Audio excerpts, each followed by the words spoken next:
Отбасы хрестоматиясы. Шошқаның еті неліктен арам? Дәуіт пайғамбар бір дінбасының қатты бұзылғанын естиді. Дінбасы түнде әйелі де, өзі де көңілдестермен бір үйде зина жасап, күндіз халыққа уағыз айтады екен. Дәуіт анық-қанығын білу үшін бір батырын жұмсайды. Ол дінбасын іздеп келеді. Қараса, әйелі екеуі көңілдестерімен сайран құрып отыр екен. Батыр ашуланып барлығын шауып тастайды. Дінбасының бөлінген денесінен екі шошқа пайда болады. Ол екеуін де шабады, бірақ ол төртке көбейеді.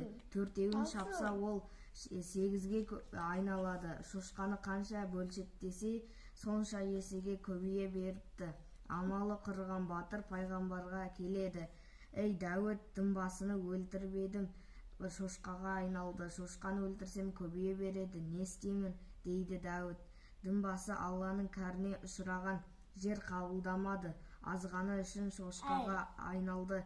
Енді қияметке дейін араларында шошқа болып өмір сүреді, одан қашып жүріңдер депті.